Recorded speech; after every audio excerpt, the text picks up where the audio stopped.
5 नई information per day पे कह रहा हूं, 18,000 और 18,000 इंफॉर्मेशन ले बैठोगे तो किसी की भी जान ले लोगे। किसान और आम आदमी का जीवन नर्क है।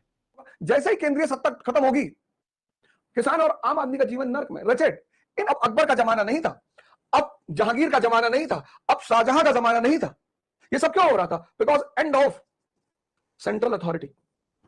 भोग विलास में डूबे हुए सामंत अधिकारी तो उसके पिता के दुश्मन उसको इस्तेमाल कर लेते हैं, और इस लेवल पे करते हैं कि वो सब तैयार कर लेते हैं कि तुम पिता की हत्या कर दो, कि प्रशासन खत्म हो जाए, पुलिस हट जाए, जुडिशरी बंद कर दी जाए।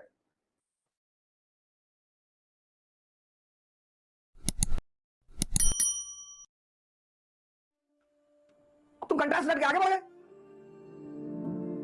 अब जिस देश की जनता का जीवन नर्क है और उसको कोई व्यवस्था देगा, वो भले बाहरी हो।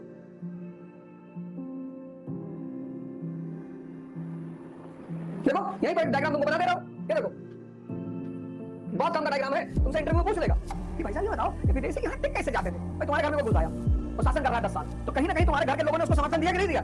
तो क्यों दिया? अब तुम कह रहे हो महमूद गजनी आया, भैया बहुत मारा, भैया मोहम्मद गौरी आया, तैमूर आया भैया, तो ये मोहम्मद गौरी बाबर इनको समर्थन क्यों मिला? देखो सल्तनत का शासन था 1206 से शुरू होता है 1398। अब इसका बैकग्राउंड अगर तुम देखो तो 800 से 1200 का जो काल है भारत में, ये सामंतवाद का काल है। जाकी बिटिया सुंदर देखी, तापर जाए धरी तलवार, फ्यूडलिज्म का पीरियड है। इन्होंने व्यवस्था दे दी, अवसर दे दिया, तो ये रुक गए। तुम सोच के देखो 2% लोग बाहर से आ रहे हैं, 1% लोग बाहर से आ रहे हैं, वो कैसे स्टेबल हो जा रहे हैं। फिर देखो मुगल देखो 1526 से 1760, अरे 2 करोड़ मुगल बाहर से आए। यहां तुम देखो 1398 से 1526 अव्यवस्था।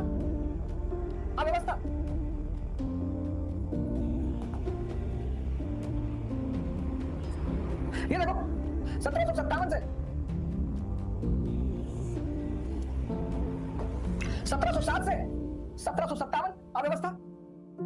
तो कंपनी ने व्यवस्था दे दी। ये सोचना था, ये समझना था, ये विकसित। अब ये किताब में नहीं दिया हुआ है। जब भी देश में आम आदमी का जीवन नरक हो जाएगा और कंट्रास्ट चित्र प्रस्तुत करेगा, तो क्या होगा? बाहरी को उस घर पर कब्जा करने में सुविधा मिल जाएगी। ये समझना था कि जब तुम कल शासन में बैठो, ब्यूरोक्रेट बन जाओ, पॉलिटिशियन बन जाओ, प्रधानमंत्री बन जाओ, तो ये कॉन्सेप्ट तुम्हारा क्लियर रहे कि कोई हमसे दुखी ना रहे। अब ये चित्र एनसीईआरटी में नहीं था। अब देखो, अब यही चीज मैं तुम्हें सिखा रहा हूं, $1 बिलियन की। अब ये पढ़ना हुआ, ये पढ़ना हुआ, और ये सोचना हुआ।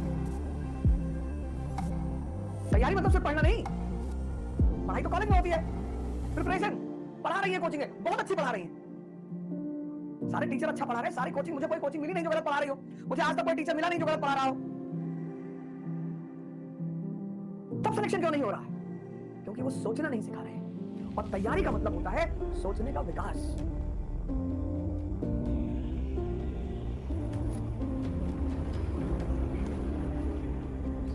देखा, 501 रुपया दिए थे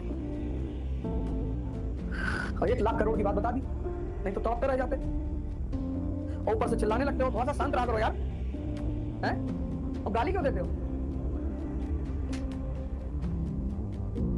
एक बात याद रखना, गाली देकर तुम्हारा मानसिक विकास कभी नहीं होगा,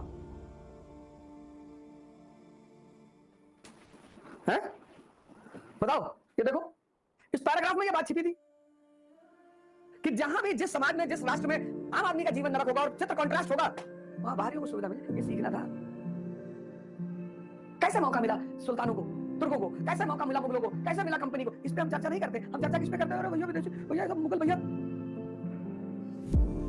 यही तो वो कहावत थी, क्यों निरप होए हमें कहानी।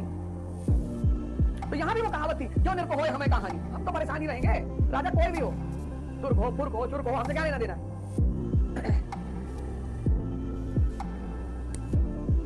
इसलिए हमारे देश में जब किताब पैर से लग जाती है तो उसको मत्थे पे लगाया जाता है। जानते हो क्यों? क्योंकि किताब ज्ञान चक्षु को खोलती है, सोचना सिखाती है। इसलिए हमने उसे सरस्वती मां कहा। जो दे रहा है वो देवता, तो किताब हमें दे रही है। कोई सरस्वती देवी नहीं ऊपर आसमान में बैठी है जिसकी तुम पूजा करोगे तो तुम्हें ज्ञान देगी, नहीं। हमने वो जो किताब है उन्हीं को देवी कह दिया, माँ कह दिया कि अरे माँ तुम हमारे ज्ञान चक्षु खोल रही हो। यही तो हिंदुओं की, भारतीयों की खास बात है कि जिन चीजों का भी उनके जीवन के उत्थान में भूमिका है उसको प्रणाम करते हैं। मुसलमान कहते हैं हम अल्लाह को करेंगे, अल्लाह ने सबको बनाया है तो हमने अल्लाह को प्रणाम किया, सबको पहुंच गया, वो भी सही, वो भी सही है, कोई गलत थोड़ी है।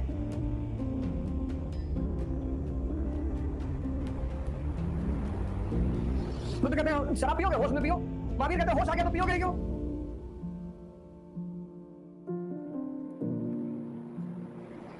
कोई गलत नहीं है। अब इकोनॉमी में 3 स्ट्रक्चर हैं, 3। डायग्राम समझ आया? ये वाला, ये तुम चाहे जितना पढ़ो, अगर तुम इसका विकास नहीं करोगे तो तुम बजाओ सीटी।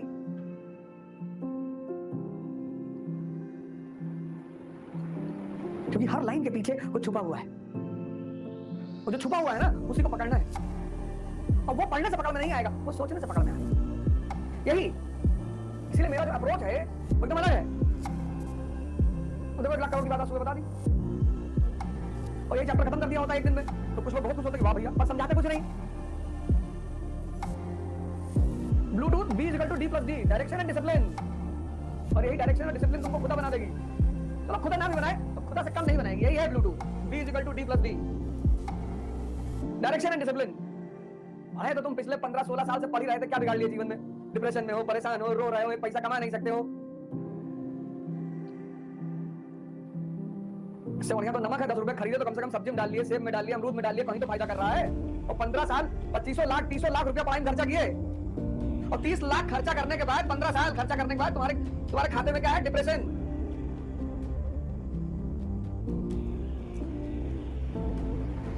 तुम्हारे खाते में क्या है?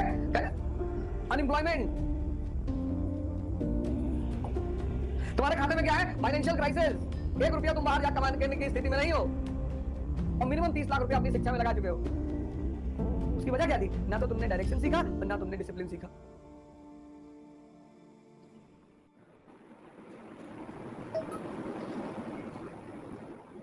गौर किया कभी?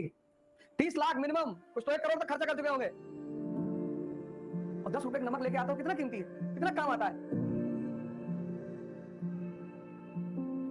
ये है ब्लूटूथ का इंपॉर्टेंस। अभी तो 12 चैप्टर पढ़े हैं, और 12 चैप्टर में तबाही, मतलब किताब खत्म करते करते तुम एक अलग इंसान बन चुके होगे, तुमको किसी की जरूरत नहीं पड़ेगी। और कुछ लोग कहते हैं कि अरे सब YouTube पे डालते रहो तो हमारे पैसे देने से क्या फायदा हुआ? तुमको 13 चैप्टर मिल रहा है, 13 में से 12 मिल रहा है।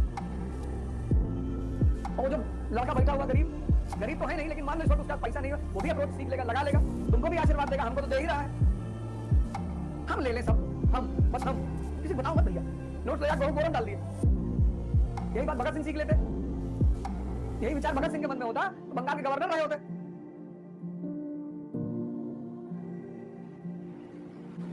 फांसी थोड़ी चढ़ते। और 2 लोगों की फोटो लगाओ अपने कमरे में, वैसे तो 4 आदमी की लगाओ, लेकिन 2 की तो कंपलसरी लगाओ, और 5 मिनट उन चारों की फोटो को देखो। पहली फोटो लगाओ विवेकानंद जी की, स्वामी, क्यों?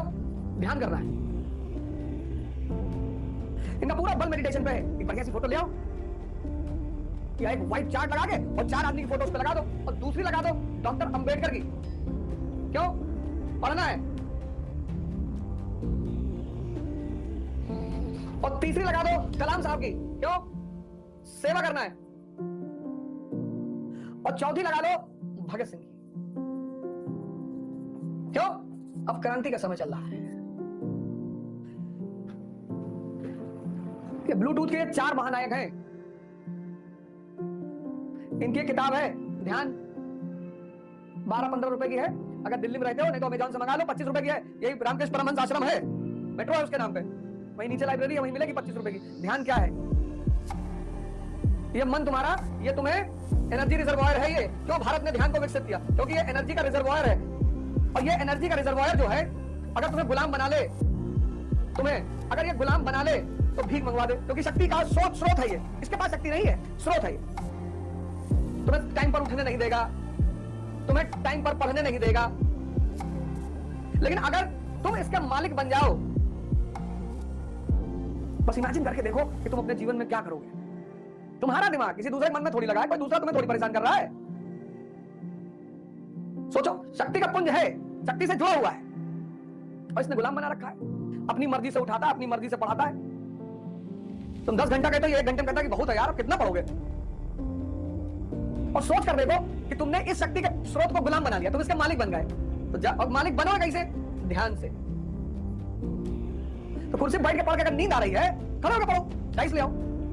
ये जो खड़े हो रहे हो, शरीर में दर्द होगा, यही तपस्या है। ये जो खड़े होकर पढ़ोगे और शरीर में दर्द होगा, यही तपस्या है।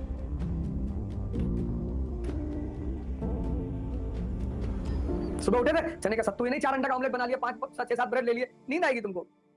ये जो अल्प आहार लोगे, यही तपस्या है। ये सुबह उठ के जो नहा लिए, यही तपस्या है। जब मन को तुम डराने लगे कि बेटा काट डालेंगे, तपस्या क्या है? मन को सन्मार्ग पे लाना।